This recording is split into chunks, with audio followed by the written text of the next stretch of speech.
जो होना है वह तो होकर रहेगा। अभिमन्यु के पुत्र राजा परीक्षित थे। राजा परीक्षित के बाद उनके लड़के जन्मेजय राजा बने। एक दिन जन्मेजय वेदव्यास जी के पास बैठे थे।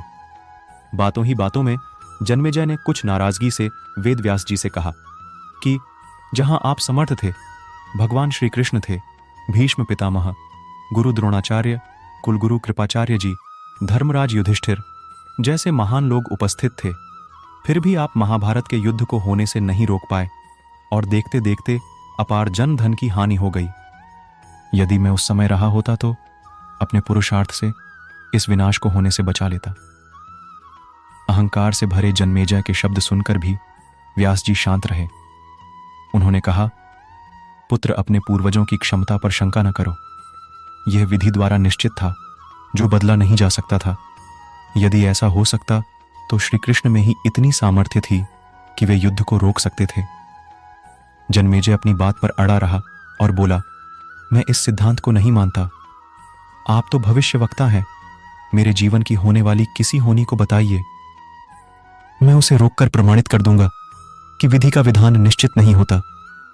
व्यास जी ने कहा, पुत्र, यदि तू यही चाहता है तो सुन। कुछ वर्ष बाद तू काले घोड़े पर बैठकर शिकार करने जाएगा। दक्षिण दिशा में समुद्र तट पर पहुंचेगा। वहां तुम्हें एक सुंदर स्त्री मिलेगी, जिसे तू महलों में लाएगा और उससे विवाह करेगा। मैं तुमको मना करूंगा कि यह सब मत करना, लेकिन फिर भी तुम यह सब करोगे। इसके बाद उस लड़की के कहने पर तू एक यज्ञ करेगा। मैं तुमको आज ही चेता कर रहा हूं कि उस यज्ञ को तुम वृद्ध ब्राह्मणों से कराना, लेकिन वह यज्ञ तुम युवा ब्राह्मणों से कराओगे। और जन्मेजय ने हंसते हुए व्यास जी की बात काटते हुए कहा कि मैं आज के बाद काले घोड़े पर ही नहीं बैठूंगा, तो ये सब घटनाएं घटित ही नहीं होगी। परंतु उसे महलों में लाने के बाद उसके प्यार में पड़कर उससे विवाह भी कर लिया।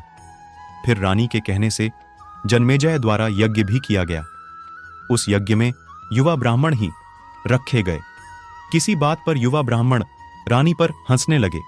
रानी क्रोधित हो गई और रानी के कहने पर राजा जन्मेजय ने उन्हें प्राणदंड की सजा दे दी। फलस्वरूप उसे कोढ़ हो गया।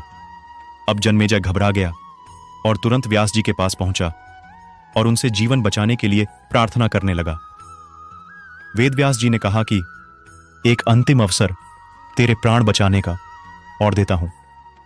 मैं तुझे महाभारत में हुई घटना का श्रवण कराऊंगा, जिसे तुझे श्रद्धा एवं विश्वास के साथ सुनना है। इससे तेरा कोढ़ मिटता जाएगा। परंतु यदि किसी भी प्रसंग पर तूने अविश्वास किया तो मैं महाभारत का प्रसंग रोक दूंगा और फिर मैं भी तेरा जीवन नहीं बचा पाऊंगा। याद रखना, अब तेरे पास यह अंतिम अवसर है। अब तक जन्मेजय को व्यास जी की बातों पर पूरा विश्वास हो चुका था, इसलिए वह पूरी श्रद्धा और विश्वास से कथा श्रवण करने लगा। व्यास जी ने कथा आरंभ करी और जब भीम के बल के वे प्रसंग सुनाए, जिसमें भीम ने हाथियों को सूंडों से पकड़कर उन्हें अंतरिक्ष में उछाला, वे हाथी आज भी अंतरिक्ष में घूम रहे हैं, तब जन्मेजय अपने आप को रोक नहीं पाया और बोल उठा कि यह कैसे संभव हो सकता है। मैं नहीं मानता। व्यास जी ने महाभारत का प्रसंग रोक दिया और कहा कि पुत्र, मैंने तुझे कितना समझाया कि अविश्वास मत करना, परंतु तुम अपने स्वभाव को नियंत्रित नहीं कर पाए, क्योंकि यह होनी द्वारा निश्चित था। फिर व्यास जी ने अपनी मंत्र शक्ति से आवाहन किया और वे हाथी पृथ्वी की आकर्षण शक्ति में आकर नीचे गिरने लगे। तब व्यास जी ने कहा, यह मेरी बात का प्रमाण है। जितनी मात्रा में जन्मेजय ने श्रद्धा विश्वास से कथा श्रवण की, उतनी मात्रा में भागवत कहानी का सार पहले बनती है, तकदीरें फिर बनते हैं शरीर। कर्म हमारे हाथ में है, लेकिन उसका फल हमारे हाथों में नहीं है। गीता के 11वें अध्याय के 33वें श्लोक में श्री कृष्ण अर्जुन से कहते हैं, उठ खड़ा हो और अपने कार्य द्वारा यश प्राप्त कर। यह सब तो मेरे द्वारा पहले ही मारे जा चुके हैं, तू तो केवल निमित्त बना है। होनी को टाला नहीं जा सकता, लेकिन नेक कर्म व ईश्वर नाम जाप से होनी के प्रभाव को कम किया जा सकता है। अर्थात रोग आएंगे परंतु पीड़ा नहीं होगी। भागवत गीता की है, कई लोक कथाओं में भी इस कहानी का जिक्र मिलता है। एक कौवे की गरुड़ से दोस्ती हो गई। दोनों काफी समय साथ गुजारते थे। उनमें मित्रता इतनी गहरी हो गई थी कि आपस में कभी कोई बात नहीं छिपाते थे। एक दिन दोनों एक नदी के किनारे पेड़ पर बैठे बात कर रहे थे। तभी एक यमदूत उधर से गुजरा। वो कौवे को देखकर मुस्कुराया। गरुड़ और कौवे ने उस यमदूत को अनदेखा किया और अपनी बातों में लग गए। लेकिन अगले दिन फिर वही हुआ। दोनों बातें कर रहे थे, तभी वो ही यमदूत फिर उधर से गुजरा। वो फिर कौवे को देखकर मुस्कुराया। इस बार कौवे को कुछ शंका हुई। उसने गरुड़ से कहा कि ये यमदूत मुझे देखकर कल भी मुस्कुराया था और आज भी वैसे ही मुस्कुराया। कुछ गड़बड़ है। हो सकता है मेरी मृत्यु आने वाली है। गरुड़ ने उसे समझाया कि ऐसा कुछ नहीं है, ये एक संयोग भी हो सकता है। तुम चिंता मत करो। 2-3 और ऐसे ही निकले। रोज यमदूत कौवे को देखकर मुस्कुराता। अब तो कौवे को यकीन हो गया कि निश्चित ही मेरी मौत नजदीक है। उसने गरुड़ से कहा, मित्र, मैं मरना नहीं चाहता, लेकिन ये यमदूत जरूर 1-2 दिन में मेरे प्राण निकाल कर ले जाएगा। ये रोज ही मुझे देखकर मुस्कुराता है। गरुड़ को भी लगा कि हो सकता है कौवे का शक सही हो। उसने कौवे को धैर्य बंधाया। गरुड़ ने कौवे से कहा, तुम चिंता मत करो मित्र, मैं तुम्हें। गरुड़ ने कौवे को अपनी पीठ पर बैठाया और उस जंगल से हजारों किलोमीटर दूर कैलाश पर्वत पर ले गया। दोनों को अब ये डर नहीं रहा कि यहां कोई उन्हें परेशान कर सकता है।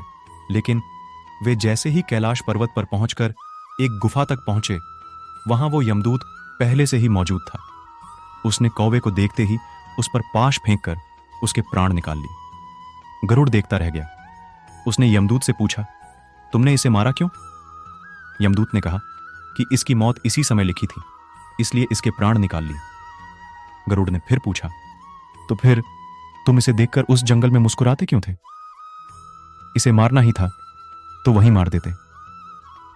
यमदूत ने जवाब दिया, इसकी मौत कैलाश पर्वत पर ही लिखी थी, लेकिन 4-5 दिन पहले इसे उस जंगल में देखकर मुझे यह आश्चर्य हो रहा था कि ये इतने कम समय में वहां पहुंचेगा कैसे, क्योंकि इसके पंख भी छोटे हैं और ये लंबी उड़ान भी नहीं भर सकता, तो हजारों योजन दूर कैलाश तक ये पहुंचेगा कैसा? यही सोचकर मैं रोज मुस्कुराकर गुजर जाया करता था। लेकिन भाग्य देखो, तुम इसके परम मित्र ही इसे यहां तक इतने कम समय में ले आए। कहानी की सीख जीवन और मृत्यु भाग्य की ही बात है। इससे कहीं भी छिपा या बचा नहीं जा सकता। जब तक जिंदगी है तब तक कोई आपको मार नहीं सकता, लेकिन अगर मृत्यु निकट हो तो कोई कोशिश आपको बचा नहीं सकती। अगर आपको भागवत गीता का यह प्रसंग अच्छा लगा, आपको पुण्य मिलेगा, लाभ के भागीदार बनेंगे। मिलते हैं अगले वीडियो में। जब तक के लिए धन्यवाद।